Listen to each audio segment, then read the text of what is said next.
The Phantom Roommate.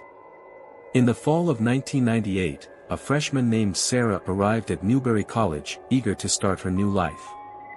She had been assigned a double room in one of the older dormitories on campus, a building that had seen countless students come and go over the decades. Upon entering her room, Sarah noticed that one side of the room was completely empty, no posters, no personal belongings, not even a bed made up for someone else. It was strange because she had been informed that she would have a roommate, yet there was no sign of anyone. The resident advisor, a senior named Amanda, assured Sarah that her roommate would likely arrive later in the week. But as days turned into weeks, no one came. The extra bed remained untouched, the dresser empty, and the silence in the room grew more oppressive by the day. Yet, at night, Sarah began to notice peculiar things. The first time it happened, she dismissed it as her imagination. But soon, the rustling of sheets from the other side of the room became unmistakable. She could hear what sounded like quiet murmurs, whispers too soft to understand, but clearly there. One particularly cold night, Sarah woke with a start. She felt as though someone was watching her. The room was dark, but the feeling of another presence was overwhelming. She reached over to her nightstand and turned on the small lamp she kept there. The light cast eerie shadows across the room, but nothing seemed out of place. Mustering her courage, she softly asked, "Is anyone there?" The whispers stopped abruptly, and for a moment, there was an unnatural stillness. Then, from the corner of the room, she heard a chilling response, "I'm here." Heart pounding, Sarah jumped out of bed and turned on the overhead light. The room was empty. No one could have been there, yet she had heard the voice clearly. Terrified, she ran out of her room and straight to Amanda's room. She explained what had happened, and Amanda, though skeptical, agreed to stay with her for the rest of the night. The next morning, Amanda told Sarah something that made her blood run cold. She mentioned that the previous year, a student named Emily had been assigned to that very room but had vanished without a trace just weeks into the semester. The police had found no signs of foul play, no evidence of where she could have gone, and eventually, the case went cold. The only thing that remained was her suitcase, neatly packed, as if she had been preparing to leave. From that day on, Sarah refused to stay in the room alone. She requested a transfer to another dorm, which the college granted without hesitation.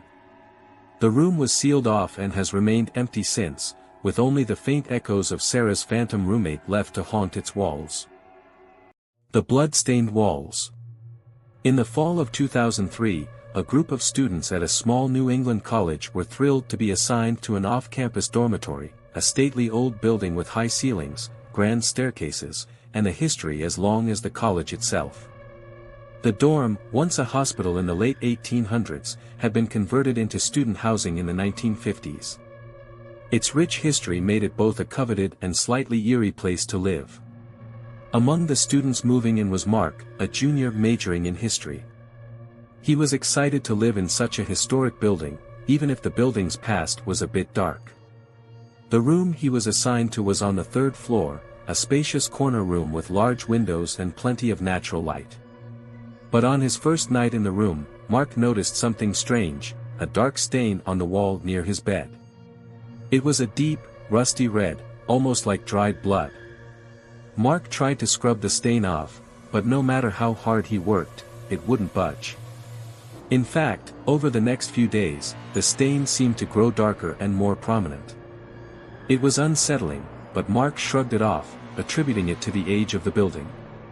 A week into the semester, things took a terrifying turn. One night, Mark awoke to a cold, damp feeling on his arm. He reached over to the lamp on his nightstand and switched it on. To his horror, he saw that the wall was seeping blood. It oozed down the wall in thick, dark rivulets, pooling on the floor beside his bed. Panicking, Mark jumped out of bed and ran to get his roommates. When they returned, the blood was gone, leaving behind only the dark stain. His roommates were skeptical, thinking it was a bad dream, but Mark was convinced of what he had seen. The next day, Mark approached the college administration to report the incident. The officials were dismissive, suggesting it was a prank or a case of overactive imagination. But Mark was determined to find out what was going on. He started digging into the building's history, spending hours in the college archives. What he discovered chilled him to the bone. The building had indeed been a hospital, but it had also been the site of unsanctioned medical experiments during the late 19th century. Patients, most of whom were poor or mentally ill, had been subjected to horrific procedures without their consent. Many had died, and the bodies had been buried in unmarked graves nearby. Rumors among the townspeople suggested that the spirits of these tormented souls still lingered in the building. Mark realized that the stain on his wall wasn't just a blemish, it was a manifestation of the horrors that had taken place in that room. The blood he had seen was real, a haunting reminder of the lives that had been lost. Unable to stay another night, Mark and his roommates moved out of the dormitory the next day. The room was left vacant for the rest of the year, and the stain on the wall grew darker and larger.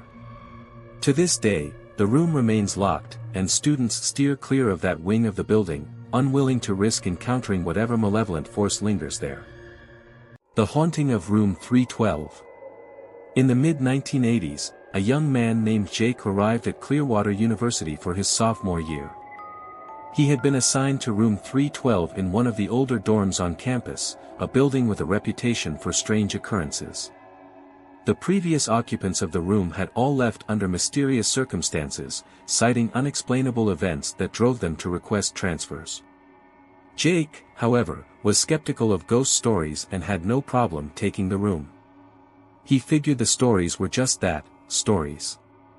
His first few nights were uneventful, and he began to think the tales of room 312 were nothing more than a campus legend.